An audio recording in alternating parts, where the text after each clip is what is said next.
चार बातें नहीं होनी चाहिए मंत्र जापक में या नाम जापक में। पहला, नाम जप या मंत्र जप में जो ही हम माला प्रारंभ करते हैं तो सदगुरुदेव भगवान को प्रणाम करके मौन धारण करते हैं जब तक वो माला ना हो जाएगी। अत्यंत आवश्यक होने पर भी माला पूरी ही करनी है, तब बात करनी है। मंत्र जाप में ये नियम होना चाहिए। अगर ऐसा नहीं है तो फिर माला पुनः आपको प्रारंभ करनी पड़ेगी, उसे पूरा करने। बीच में रोक कर बात करके फिर आगे, ये नहीं चलेगा, ये दोष माना जाता है। माला पूरी होने तक वार्ता नहीं हो सकती। बोलना बीच में, पहला दोष। दूसरा, इधर उधर देख ऐसे माला जपने, मेरुदंड सीधी, नासाग्र दृष्टि ऐसे। जिसे नींद आने की संभावना है वो आंख मूंद के भजन करने मत बैठे। नहीं, कंबल या शाल ओढ़ा, आंख मूंछ ली तो माला छूट जाएगी और आपका समय व्यतीत हो जाएगा नींद में। ऐसा प्राय होता है। कठोर आसनों पे बैठ करके नींद ना आवे इसलिए नासाग्र दृष्टि रख के जप किया जाता। उस मंत्र का ध्यान करते हुए आंख खुली हुई, बार बार पलक झपकना ऐसे ऐसे, ये नहीं, नासाग्र दृष्टि रखते हुए मंत्र जप करते हुए बोलना नहीं। जैसे 11 माला का नियम दिया है गुरु मंत्र का, तो जिनकी विशेष विशेष सेवाएं हैं, जब आपको समय मिले, जितना मिले अधिक से अधिक आप मंत्र जाप करें। जब आप आसन पे बैठकर मंत्र जाप कर रहे हैं तो बोलना नहीं है, माला पूरी होने पर ही बात करें अगर कोई अत्यंत आवश्यक है। दूसरा, इधर उधर गर्दन हिलाना, देखना, ये नहीं। मेरुदंड सीधी, आंख खुली हुई, आंख मूंद के नहीं जपना। एक महाभागवत की पत्नी निरंतर भगवदाकार वृत्ति में रहती थी। उनके पति जब पूजा में बैठते तो आंख मूंद करके बैठते, ध्यानस्थ ऐसे। एक बार उन्होंने पूछा, प्रभु आपके आंख मूंदने और आंख खोलने में अंतर पड़ता है क्या? तो उनका पड़ता है। तो बोले आपकी पूजा अधूरी। हम चाहे बाहरी दृष्टि में हो या आंतरिक दृष्टि में हो, एक ही चिंतन होना चाहिए। आंख खुली हो या आंख बंद, तभी सच्चा उपासक है। तीसरा, हिलना मंत्र जाप के समय। ये कीर्तन में हो सकता है, पद गायन में हो सकता है, लेकिन मंत्र जाप के समय हिलना नहीं, ये नहीं। गर्दन घुमाना, बात करना। चौथा, हंसते हुए प्रपंच की वार्ता करना, हंसी मजाक चल रही, बोलना मतलब उत्तर देना। चौथे में जो हंसते हुए प्रपंच वार्ता करना। बैठे कुर्सी में 3 लोग, माला हाथ में, प्रपंच की वार्ता। अपमान कर रहे हो माला का, मंत्र का। आप क्या कर रहे हो? उपहास कर रहे हो। 4 लोग जा रहे, माला सरक रहा है, बातचीत कर रहे, तो माला सरकाने से थोड़ी भगवत प्राप्ति होगी। जो माला की एक भी मन का नाम और मंत्र से खाली ना जाए, उसका चिंतन करते हुए, वो आंतरिक चिंतन को बढ़ाने के लिए माला है। माला सरकाने से थोड़ी भगवत प्राप्ति होती है। माला की मनका के सहारे से हम प्रत्येक मंत्र का चिंतन करके, उसका श्रवण करके, मनन करके, तब फिर आगे बढ़ते हैं। ये थोड़ी कि जल्दी जल्दी। किसी किसी की माला को तो देखते हैं कि इतनी रफ्तार से कैसे चल सकती है। अगर हम केवल राधा नाम भी जपें तो इतनी रफ्तार से नहीं चल सकता, क्योंकि हमें लिखना है राधा राधा। फिर अष्टादशाक्षर मंत्र या द्वादशाक्षर मंत्र, फिर इन मंत्रों को तो कैसे आप इतनी जल्दी, कैसे बिना अक्षर मात्रा दर्शन के कैसे आप मन का सरका दिए? 11 माला बहुत होते हैं। अगर जिस पद्धति से कहते 11 माला कर लो तो बहुत जल्दी मानसिक सिद्धि प्राप्त हो जाए। सामने मंत्र लिखा हुआ है, हर बार नवीन मंत्र की रचना कर रहे हैं। हर मन के पे, एक मन के पे पूरा मंत्र लिखा, फिर एक मन के पे पूरा मंत्र, फिर मन। देखो मन कहाँ भाग के जाएगा। मन निर्विषय हो जाएगा, सच्चिदानंद की तरफ दौड़ पड़ेगा मन। जब के समय किसी को उत्तर देना, इधर उधर देखना, शरीर को हिलाना, हंसते हुए हंसी मजाक वार्तालाप करना। 4 बातें जब में निषेध है। 4 बातें। ये हंसी मजाक, 2 साधक चल रहे हैं रास्ते में, माला भी चल रहा है, हंसी मजाक। तुम्हारे पास समय कैसे, तुम्हारा माला कैसे चल रहा है, तुम वार्ता कर रहे हो, हंसी मजाक कर रहे हो। ऐसा नहीं, इतने सिद्ध नहीं हो गए हो। जो शास्त्र जब काले न भाषित नान्यानि प्रेक्षित बुधा न कंपित शिरोग्रीवाम दंतान नयु प्रकाशित। माला जपते समय ये ऐसे हिलना डुलना, शांत, हंसी मजाक, न दंतान नयु प्रकाशित, दांत नहीं दिखाई देने चाहिए। गुरु मंत्र के समय तो मुख से वायु भी नहीं निकलनी चाहिए, मुख से। बस ये स्थिति, थोड़ा दांतों के बीच में जगह है, जिह्वा का अग्रभाग ऊपर के दांत के जोड़ पे है, हल्की सी नाक की श्वास से मंत्र का उच्चारण है, उसी का श्रवण है, और नेत्रों से दृष्टि में हम देख रहे हैं। भगवदाकार मंत्राकार वृत्ति करनी। प्रभु के मंगलमय नाम उच्चारण करने से करोड़ करोड़ जन्मों के पापों का नाश होता है, ऐसा शास्त्र और ब्रह्म ऋषियों ने निश्चय किया है। भगवान का नाम उत्तम श्लोक है, पवित्र कीर्ति है। जो नाम जप करता है वो पवित्र कीर्ति वाला हो जाता है, वो उत्तम श्लोक भगवान को प्राप्त कर लेता है, भगवत स्वरूप हो जाता है। इस मार्ग में चलने वाले उपासक से, चाहे वो ज्ञान मार्ग का हो या भक्ति मार्ग का हो, कोई पाप बन जाए तो शास्त्रोक्त प्रायश्चित करने की आवश्यकता नहीं है। जैसे कृच्छ व्रत, चंद्रायण व्रत, बड़े बड़े कठोर व्रत पापों का प्रायश्चित करने के लिए है, वो केवल नाम जप, नाम कीर्तन अपना बढ़ावे, उसी से सारे प्रायश्चित हो जाएंगे। जप करने वाले को अन्य प्रायश्चित करने की आवश्यकता नहीं है। जब तक अनंत जन्मों के हमारे पाप हैं, तब तक हमारी नाम में रुचि नहीं होती। ये बहुत ध्यान देने का विषय है कि जब नाम की इतनी महिमा है तो सब लोग नाम में क्यों नहीं लगते? बोले इसलिए नहीं लगते कि इतने पाप हैं कि नाम की तरफ रुचि ही नहीं हो सकती। जैसे कोई कहे चीनी चीनी चीनी कहने से तो क्या मुंह में मिठास आ जाएगी क्या? भोजन भोजन भोजन करने से क्या पेट भर जाएगा क्या? तो ऐसे ही कृष्ण कृष्ण राम राम राधा राधा करने से क्या राधा मिल जाएंगे क्या? बड़े तर्क होते हैं ना दिमाग में। वो जड़ वस्तु है, वो न पहले थी न बाद में रहेगी, बीच में भी उसकी सत्ता नहीं है। नासतो विद्यते भाव। और जो भगवान को अधीन कर ले, भगवान से भी महान, जिसकी महिमा स्वयं भगवान नहीं वर्णन कर सकते। कहूं कहां लगी नाम बड़ाई, राम न सके नाम गुण गाई। वो इन भौतिक पदार्थों के नाम जैसा नहीं है, वो सच्चिदानंद है। जो भगवान पुरुषोत्तम का नाम कीर्तन करता है, उसे अन्य साधन करे या न करे, प्रधान साधन नाम जप या नाम कीर्तन उसके सर्वस्व पाप का नाश कर देता है। किसी दूसरे प्रायश्चित के स्पर्श की भी आवश्यकता नहीं है। केवल नाम जप, नाम कीर्तन संपूर्ण पाप और पाप प्रवृत्ति को विध्वंस कर देता है। अन्य किसी साधन के अंगभूत की आवश्यकता नहीं है। हो रहा है अच्छा, नहीं हो रहा तो चिंता की बात नहीं है। संपूर्ण पाप और पाप प्रवृत्ति का नाश करने के लिए केवलमेव हरि कीर्तनम, केवल भगवन नाम कीर्तन, भगवन नाम जप। जैसे निश्चित हो चुका है आपके पाप कर्म से बन चुके कि नरक जाना है, निश्चित हो चुका है। अब उसको मिटा सकता है तो केवल नाम जप मिटा सकता है, दूसरा कोई साधन नहीं है। न कर्मणाम, कोई ऐसा कर्म नहीं कि तुमको रोक सके नरक जाने से। ऐसे आचरण बन गए तो बोले नरक का हेतुभूत जो कर्म हुआ, जो पाप जमा हुए, उसमें भस्म करने के लिए और भी प्रायश्चित हो सकते हैं, लेकिन उसकी जो वासना है, जो संस्कार है, जो पाप प्रवृत्ति है, वो किसी में नष्ट करने की सामर्थ्य नहीं, किसी कर्म में। वो केवल नाम जप में है। नाम बड़े बड़े पापों को विध्वंस करके पाप की वासना, संस्कार, प्रवृत्ति का नाश कर देता है। संस्कार निवृत्त हो जाना है बहुत कठिन बात है। पाप निवृत्त होने के तो बहुत साधन बताए गए हैं।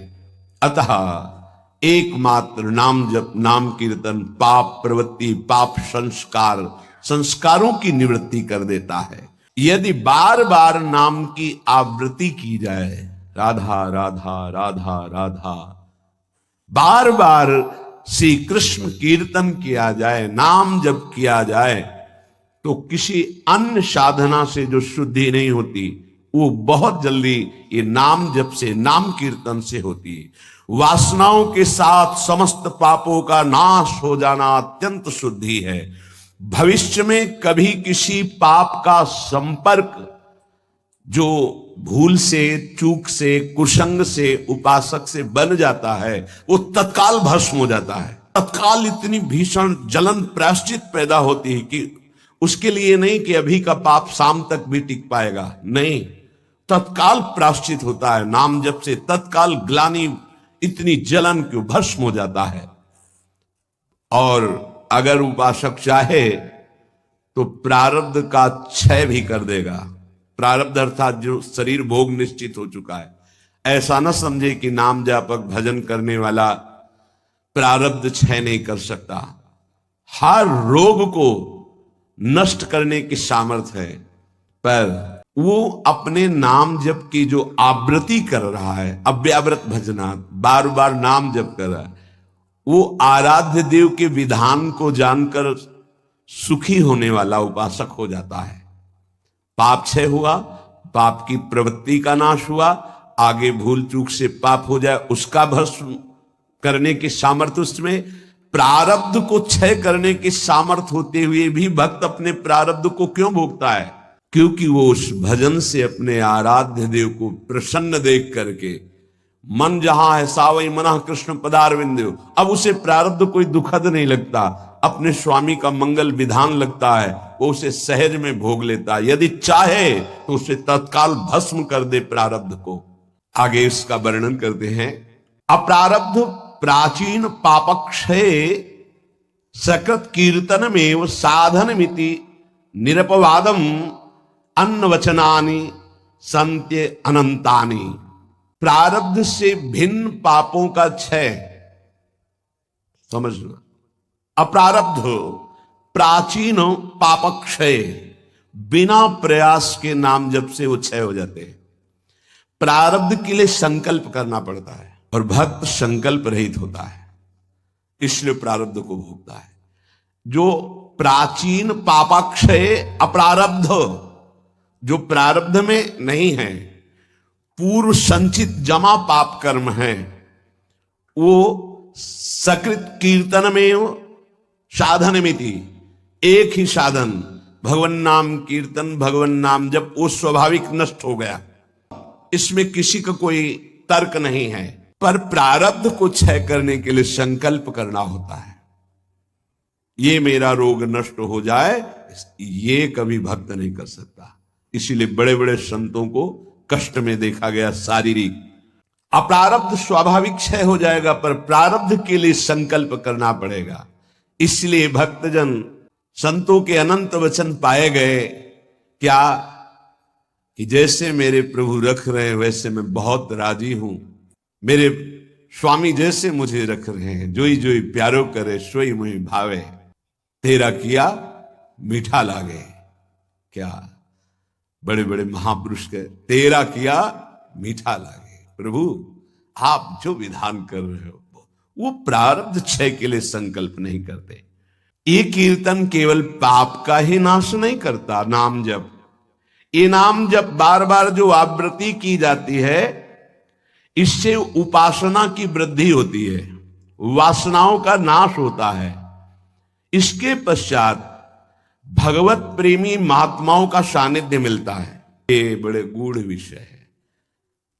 जब तक आपके पाप क्षय नहीं हुए तो आप संतों के सन्मुख नहीं पहुंच सकते। भगवत कृपा हुई, कैसे पाप क्षय हुए? श्रवण सुजस सुनी आयऊ। जब कान में श्रवण में हमारे भगवतीय सिद्धांत नाम महिमा पड़ी तो सुन सुन के हमारे हृदय में इच्छा जागृत हुई, चलो संत दर्शन करते हैं। भजन का फल हुआ संत दर्शन, नाम जप का, नाम कीर्तन का फल हुआ भगवत प्रेमी महात्माओं का सानिध्य संग। ततो भगवत जन सेवा सात्यतम। फिर उसके हृदय में उन महापुरुषों की सेवा करने का मन होता है। क्या करूं जिससे ये प्रसन्न हो जाए? फिर उन महापुरुषों के द्वारा ततस तदुपवर्णित महिमनि भगवती पुण्य श्लोक शेखरे भगवती नैष्ठ की भक्ति, कैसे प्रभु में निष्ठा जागृत होती वो उपदेश करते हैं। किनको? निज जनों को। निज जन कौन? जो नाम जप नाम कीर्तन के द्वारा जिनका पाप क्षय हुआ, पाप वासनाएं नष्ट हुई, एक उपासना जागृत हुई कि हमें संतों का सानिध्य मिले, भगवत कृपा से संत सानिध्य मिला, उनके हृदय में एक नई इच्छा जागृत हुई, इनकी सेवा मिले, इनको कैसे प्रसन्न करूं। जब उनकी आज्ञा और सेवा में तत्पर हुए तब उन्होंने अपने हृदय की उपासना दे दी। उससे क्या हुआ? बोले भगवती नैष्ठ की भक्ति, निष्ठा पूर्वक भगवान की भक्ति का जागरण हुआ। ततः शोकादि नाम अत्यंत उच्छेद, समस्त चिंता भय शोक दुख का जड़ से नाश हो गया। जब संत गुरुजनों के द्वारा दी हुई उपासना से भगवान की भक्ति हुई तो शुद्ध नैष्ठिक भक्ति का जागरण हुआ, तो शोक चिंता भय दुख क्लेश अशांति मृत्यु इनका सब भय जड़ मूल से उच्छेद हो गया। आदि नाम तथा शोकादि नाम अत्यंत उच्छेद, अत्यंत, अब दोबारा कभी ये नहीं जग सकते। तथा सत्व से परमोत्कर्ष, अब उसके हृदय में प्रेम का उत्कर्ष हुआ। अगर वो चाहता है कि तत्व साक्षात्कार, तो परमोत्कर्ष तत्व साक्षात्कार तत्व मुक्ति, उसको तत्व बोध हो जाएगा और मोक्ष हो जाएगा। अगर वो ये नहीं चाहता है तो प्रेम प्राप्त हो जाएगा, भगवत लीला धाम में प्रवेश। दोनों तत्वबोध हो जाना या भगवत प्रेम, दोनों नाम जापक नाम कीर्तन करने वाले को प्राप्त हो जाता है। तब तो फिर नरक तो कोई जाएगा ही नहीं, तो नरक की सृष्टि करना व्यर्थ हो जाएगा। यदि नाम जप नाम कीर्तन सब करेंगे तो सबके पाप नष्ट हो जाएंगे, सब तत्वबोध सब भगवत प्रेम प्राप्त कर लेंगे। बेकार की नरक की सृष्टि हुई, क्योंकि पूर्व पाप ही नरक में दग्ध करते हैं, जलाते हैं, कष्ट भोगवाते हैं, और वो तो नाम जप नाम कीर्तन से नष्ट हो जाता है। तो कह रहे हैं एक तो सब नाम महिमा सुन भी नहीं पाएंगे। भारत में कितनी जनसंख्या है? 135-40 करोड़ तो है ही है, क्यों ऐसे ही तो है 140 करोड़। क्या सब नाम महिमा सुनते हैं? क्या सब भगवान नाम कीर्तन करते हैं? नहीं।